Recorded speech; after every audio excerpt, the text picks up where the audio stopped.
যেখানেই মাদক সেখানে অভিযান চালাবে মাদকদ্রব্য নিয়ন্ত্রণ অধিদপ্তর।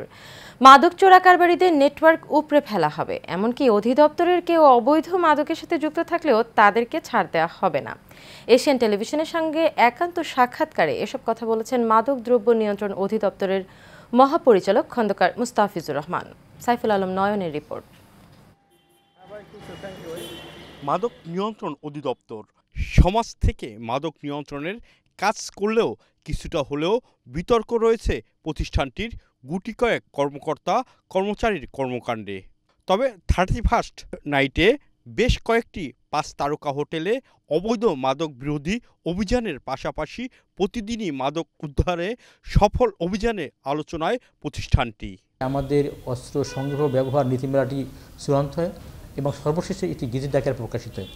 অর্থাৎ এখন এই অস্ত্র সংগ্রহ ব্যবহার নীতিমালার আওতায় আমরা কিন্তু আমাদের অধিদপ্তরের যে কর্মকর্তা তাদের জন্য আমরা অস্ত্র পাবো। মাদক নিয়ন্ত্রণ অধিদপ্তরের মহাপরিচালক জানান, মাদক নিয়ন্ত্রণের শুরু থেকেই গডফাদারদের গ্রেপ্তার করা হয়েছে। গেল মাসে প্রায় 50,000-এরও বেশি মামলা হয়েছে। 31st নাইট কিন্তু আমরা সক্ষমভাবে মোকাবেলা করতে সক্ষম হয়েছি এবং যারা এই অবৈধ মাদকের ব্যবসা করে তাদের জন্য একটা বড় ধরনের একটা আমরা বার্তা দিতে পেরেছি যে অবৈধ কাজ বা অবৈধ মদকে আমরা কখনই আমরা প্রশ্রয় দেব না। আমাদের অনেক সীসাবারের কথা আমরা প্রায় শুনি, অভিযোগ আসে।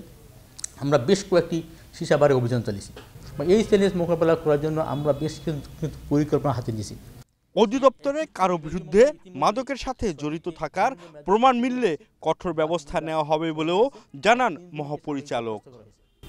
আমরা আমাদের কোনো কর্মকর্তা কর্মচারী যদি কোনো অপরাধের কোনো আমরা তথ্য প্রমাণ পাই, আমরা ছাড় তো দেবই না, বরং কঠোর অবস্থান গ্রহণ করব। আমরা এনিহাও আমাদের ইমেজকে আমরা ক্লিন রাখতে চাই। ইতিমধ্যেই আমরা যারা এরকমের দুষ্ট অসৎ কর্মকর্তা কর্মচারী তাদের বিরুদ্ধে আমি আসার পরে এ পর্যন্ত 21টি বিভাগীয় মামলা দায়ের করা হয়েছে। দেশ থেকে মাদক নিয়ন্ত্রণে সকল চ্যালেঞ্জ মোকাবেলা করতে প্রস্তুত মাদক নিয়ন্ত্রণ অধিদপ্তর উল্লেখ করে এই মহাপরিচালক জানান, এই জন্য দরকার সকলের সম্মিলিত প্রচেষ্টা।